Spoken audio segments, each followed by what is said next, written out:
Hello, everybody. This is part 3 of our video interview with Jim Lennox here at his studio in Shikshini. The first 2 were on his collection and some of his art and other things. Now we're going to focus on his creative parts, his sculpture at his studio here. So you can see here some of his grounds here, beautiful grounds here on mountaintop here in Shikshini. Tell us about building your studio. Maybe when did you build it? Or well, I built the house and I started the house in '94, and I think I built this building in 2000. I'm sorry. You know how the old farmers and the people used to build barns, they'd always cut the number into the building to see when it was built. Mm-hmm. I have to look to see exactly. Oh, this was built in 2004. Okay. Yeah. And you designed it, and Yeah. Okay. Yeah, Well, let's go inside. Yeah, come on in. Look at your work. I mean, you have to go. We're not going through the artistic part first. We're going through more of the Jimmy mechanical part. Okay. Because I love to restore old motorcycles. Oh, how about that? Yeah.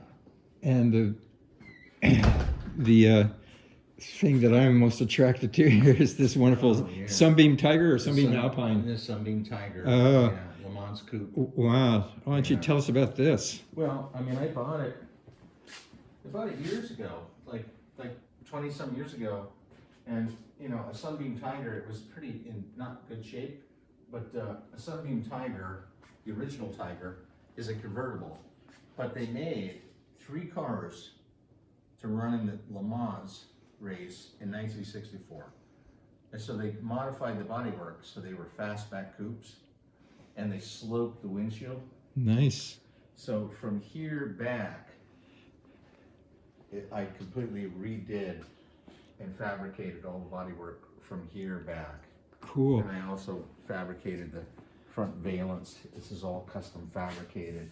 I made myself. And the color, I just love this color. This is kind of it's a deep, beautiful color. Yeah.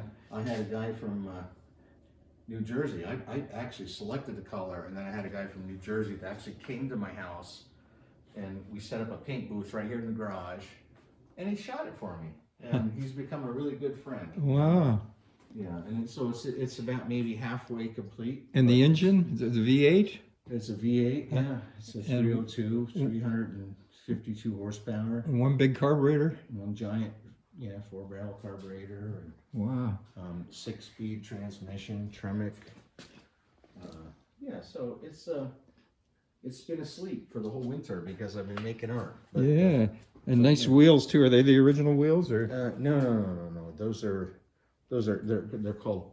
They don't have lug nuts. They have spinners. Like so they could get them off and on faster at Le Mans?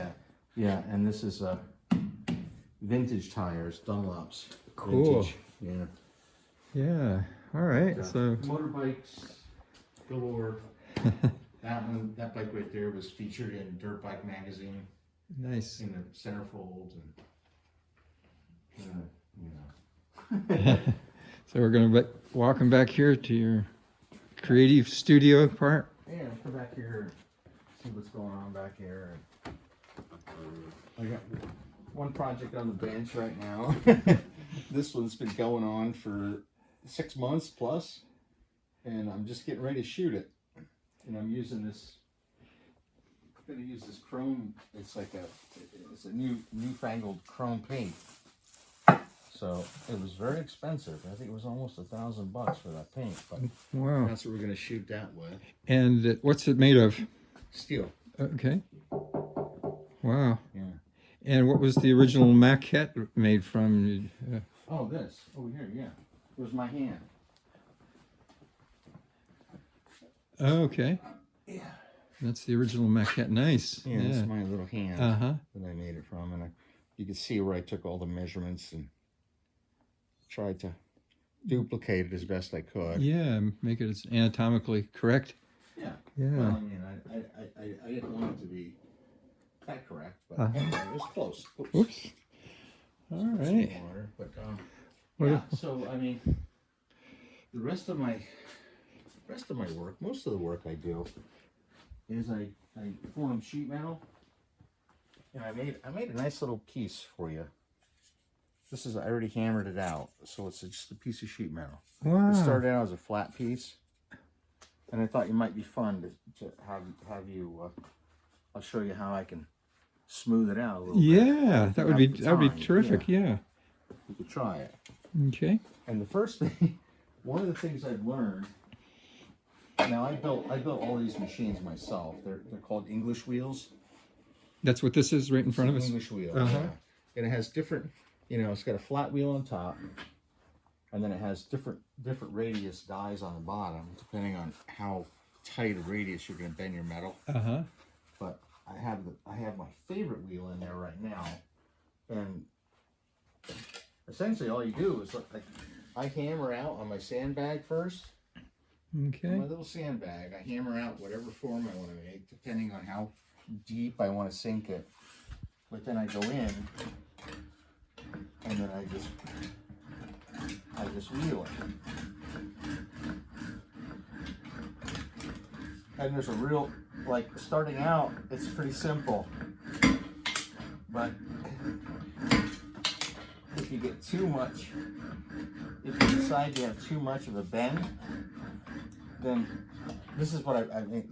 I think we talked about this a long time ago, that with English wheel, it's like glass blowing. It takes years to understand how it works, to become, and I am so far from a master of the English wheel, but I've learned each time I use it. And one thing I learned is when you push down or push side to side, it changes how much of a curve there is. If you pick up like this, like I'm picking up, it stretches the metal. It stretches it. If you push down, it shrinks it. Huh. So, I mean, if you do this, and I'm going quickly so you don't spend a lot of time, but that just gives you an idea Yeah, amazing. of how that smooths it out. And that's a piece of steel you're holding? That's a piece of steel, yeah. Uh-huh. Nice. Yeah. All right. Anything else you want to talk about? No, I just have my welders and this is my metal forming system here. I have all different kinds of forms I use for pounding on metal, and my stump. I've had that stump for 30 years. Okay. And My sandbags. okay. That's custom made sandbag, because I have this is my favorite hammer right here. No one, I know a lot of guys that do this kind of work. No one has a hammer like this. You know why? No. Because I made it myself. And what it is this handle is actually the handle from a crash hammer from an aircraft when I was in the military. So I cut that part off and I made my own hammer. And it's a heavy hitter hammer, man. Yeah. Okay. All right. Oh, and then we have Richard Hunt, Saul Steinberg, John Bromberg, Frank Stella, me, of course, James Penados, Einstein, and his ugly cousin Jeff. Some of your heroes. Yeah. So, Yeah. all right. Got it, brother. Well, I think that should do it. Tell us once again where your work's available in case they don't see. Oh, yeah, to see it. Yeah, you can just go to Facebook and just go to James Lennox, Lennox, sculpture. Okay. And then you can find it. It's a public Facebook site, so you can just check it out. Okay. Yeah. All right, great. Thanks so much, Jim. All right. Thank you, Brian. It's been a pleasure.